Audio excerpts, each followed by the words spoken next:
তো আমাদের বাসায় মেহমান আসছে, মেহমান সাথে করে অনেক সবজি নিয়ে আসছে, এক বস্তা সবজি আসলে সব ক্ষেত থেকে তুলে নিয়ে আসছে। অনেক ভালো লাগতেছে আসলে মানে দেখা, অনেক সুন্দর সবজি এগুলা, আসলে ফ্রেশ সবজি এখানে এরকম পাওয়াই যায় না, ক্ষেত থেকে নিয়ে আসছে। অনেক ভালো লাগতেছে দেখতে, আসলে অনেক খুশি সবজিগুলো পেয়ে। হ্যালো বন্ধুরা, আসসালামু আলাইকুম। আপনারা সবাই কেমন আছেন? ইনশাল্লাহ আমি অনেক ভালো আছি, আল্লাহর রহমতে, আপনাদের দোয়ায়। আজকে আমার হাজব্যান্ড বাজার করে নিয়ে আসছে রাত্রে। আজকে আমাদের বাসায় মেহমান আসছে, আর সেই মেহমানের জন্যই আয়োজন করব। আসলে এখানে মুরগি আনছে, তারপর এখানে গরুর গোস্ত আনছে। গরুর গোস্ত এগুলো অনেক টাটকা আসলে। তো এই তো আজকে অনেক আয়োজন থাকবে মেহমানের জন্য।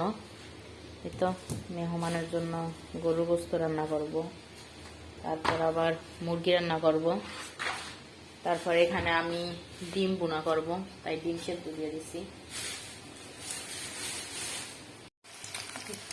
আমি ডিম বসাই দিচ্ছি। ডিমটা প্রায় হয়ে গেলে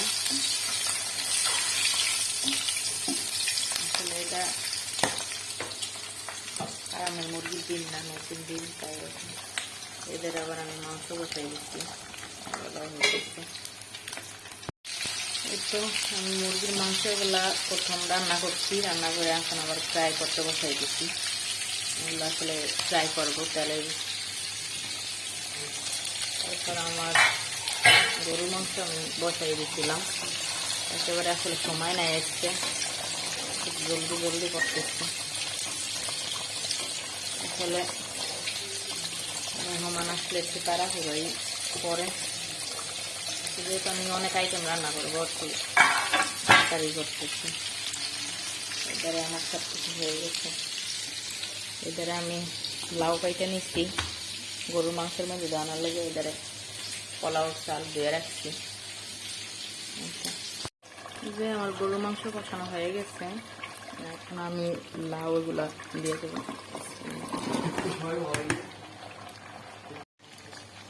তো আমি দিয়ে দিছি, লাউ এগুলা দিয়ে দিছি, এখন আমি পোলাও বসাবো। তো আমি এখানে পোলাও বসাই দিছি, এখানে আমার মাংস হইতেছে, এখানে আমার দেবর কাটতেছে, সালাদ কাটতেছে। অনেক স্বাদ, দেখেন কেমনে খাইতেছে টমেটো। আসলে এগুলা টাটকা সবজি আসলে। হ্যাঁ, আমার বাইপুতে আর কি, আমার আমার বাসুরের ফোয়া ছেলে আর কি আনছে।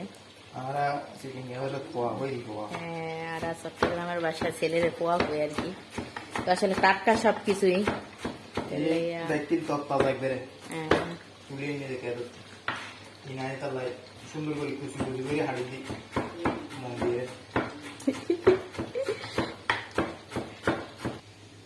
এই তো আমার তরকারি হয়ে গেছে। আসলে এখানে গরুর মাংসগুলা মানে কালা থাকে, তাই কালারটা আসলে ভালো বোঝা যাচ্ছে না রাত, তাই।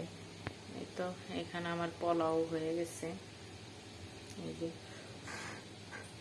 পোলাওর কালারটা একটু দেখা যাচ্ছে, মানে এটা আসলে ঘি দিছি, ঘির কালার এরকম, তাই।